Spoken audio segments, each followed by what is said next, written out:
দশম শ্রেণীর শিক্ষার্থীবৃন্দ, বেঙ্গলি মাস্টার্স চ্যানেলে তোমাদের স্বাগত। তোমাদের ভৌতবিজ্ঞানের 8.2 অধ্যায় হল আয়নীয় ও সমযোজী বন্ধন। আজ আমি এই ভিডিওতে আয়নীয় ও সমযোজী বন্ধন থেকে গুরুত্বপূর্ণ 20টি অতি সংক্ষিপ্ত প্রশ্ন বা এসিকিউ নিয়ে আলোচনা করব।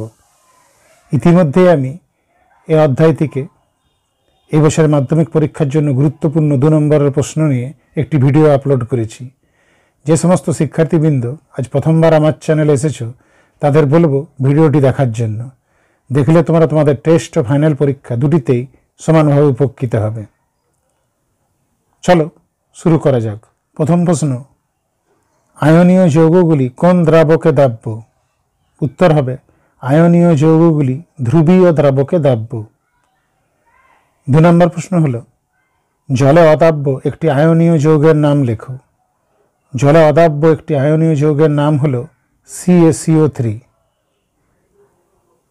3 নম্বর প্রশ্ন হলো, দৈনন্দিন জীবনে ব্যবহৃত হয় এমন একটি তড়িৎযোজী যৌগের নাম লেখো। উত্তর হবে দৈনন্দিন জীবনে ব্যবহৃত তড়িৎযোজী যৌগ হলো NaCl বা খাদ্য লবণ।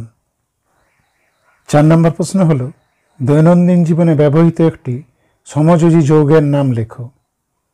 উত্তর হবে দৈনন্দিন জীবনে ব্যবহৃত একটি সমযোজী যৌগ হলো জল। 5 নম্বর প্রশ্ন, কোন যৌগের মধ্যে সমযোজী, আয়নীয় ও অসমযোজী বন্ধন দেখা যায়? উত্তর হবে NH4Cl যৌগের মধ্যে সমযোজী, আয়নীয় ও অসমযোজী বন্ধন দেখা যায়। 6 নম্বর প্রশ্ন, গলিত বা দ্রবীভূত অবস্থায় তড়িৎ পরিবহন করতে সক্ষম একটি সমযোজী যৌগের নাম লেখো।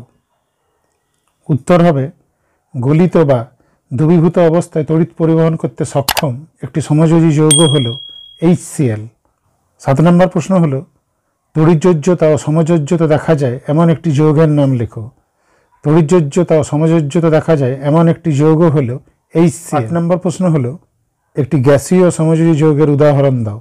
উত্তর হবে এটি গ্যাসীয় সমযোজী যৌগ হল মিথেন, যার সংকেত CH4। 9 নম্বর প্রশ্ন, দুটি পরমাণুর মধ্যে সর্বোচ্চ কটি সমযোজী বন্ধন থাকতে পারে? উত্তর হবে দুটি পরমাণুর মধ্যে সর্বোচ্চ 3টি সমযোজী বন্ধন থাকতে পারে। 10 নম্বর প্রশ্ন হল, কোন সমযোজী যৌগ গঠনের ক্ষেত্রে অষ্টক নীতি লঙ্ঘিত হয়?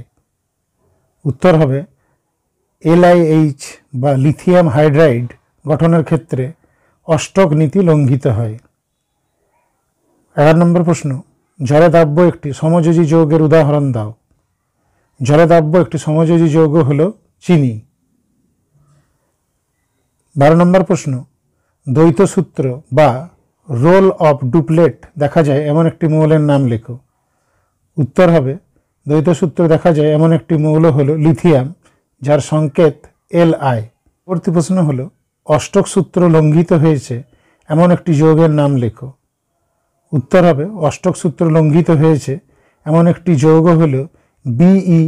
14 নম্বর প্রশ্ন হল, কোন প্রকার যৌগে পৃথক অণুর অস্তিত্ব নেই? উত্তর হবে তড়িৎযোজী যৌগে পৃথক অণুর অস্তিত্ব নেই। 15 নম্বর প্রশ্ন, সমযোজী যৌগগুলির ক্ষেত্রে কোন কথাটি ব্যবহৃত হয়? উত্তর হবে সমযোজী যৌগগুলির ক্ষেত্রে আণবিক ভর কথাটি ব্যবহৃত হয়। 16 নম্বর প্রশ্ন হল, অষ্টক ব্যতিক্রমী সুস্থিত ক্যাটায়নের উদাহরণ দাও।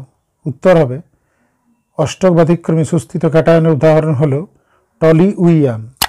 17 নম্বর প্রশ্ন হল, NaCl কেলাসে Cl আয়নের চারিদিকে কটি Na+ আয়ন থাকে? উত্তর হবে 6টি Na+ আয়ন থাকে। 18 নম্বর প্রশ্ন, পরমাণু ও আয়নের মধ্যে কোনটি বেশি সুস্থিত? উত্তর হবে পরমাণু ও আয়নের মধ্যে আয়ন বেশি সুস্থিত। 19 নম্বর প্রশ্ন হল, ত্রিবন্ধনযুক্ত মৌলিক অণুর নাম লেখো।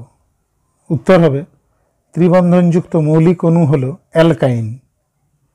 20 নম্বর প্রশ্ন এবং আমার আজকের শেষ প্রশ্ন হল, কোন যৌগটির গলনাঙ্ক ও স্ফুটনাঙ্ক সবচেয়ে বেশি? উত্তর হবে NaCl যৌগটির গলনাঙ্ক ও স্ফুটনাঙ্ক সবচেয়ে বেশি। শিক্ষার্থীবৃন্দ, আমার ভিডিওটি যদি তোমাদের ভালো লেগে থাকে তাহলে লাইক করতে ভুলো না এবং তোমার বন্ধুদের সাথে শেয়ার করে নাও, যাতে তারাও তোমার মতন সমানভাবে উপকৃত হয়, এবং চ্যানেলটি সাবস্ক্রাইব করে আমার পাশে থেকো। ভালো থেকো এবং মন দিয়ে পরীক্ষার জন্য প্রস্তুতি নাও।